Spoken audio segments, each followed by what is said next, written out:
Qual è il progetto sull'anfiteatro? Io ho presentato nel 2006, appena entrato in consiglio comunale, l'idea di un concorso di idee, perché era già nell'aria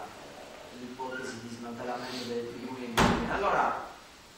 siccome mi preoccupava, perché io vado all'anfiteatro, andavo da bambino all'anfiteatro, mi preoccupava che quel sito non potesse diventare un immondezzaio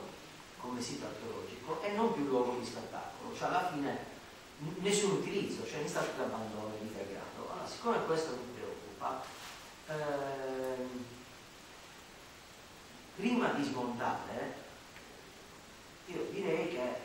va detto che cosa deve essere fatto nell'anfiteatro, cioè lascerei passare la stagione estiva di quest'anno.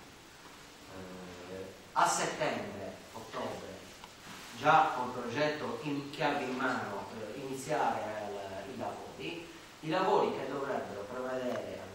lo smantellamento delle tribune lignee, la posizione in modo speculare rispetto a oggi delle tribune, cioè degli spettatori, in modo tale che come le Terme di Caracalla sia il monumento a far da quinta e lo spettatore possa vedere il monumento e quindi essere utilizzato come luogo di spettacolo ma allo stesso tempo come sito archeologico visitato. Perché mi hanno fatto notare l'altro giorno, quando sono andato nell'ennesimo sopralluogo, che la pietra presenta dei problemi nuovi rispetto a prima, cioè il fatto che ormai sia coperta, che non batte il sole, quel tipo di tuffo ormai non lavato più, cioè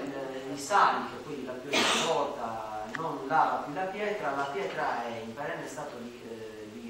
cioè umida, è sempre umida, non si asciuga. Negli ultimi anni ricordo che ha piovuto abbastanza, è ormai piena di muschi e di cheni, se fosse nella steppa,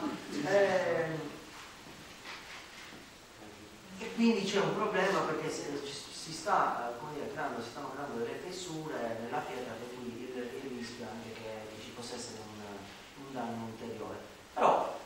io stesso sono andato a vedere Bregovic, ho visto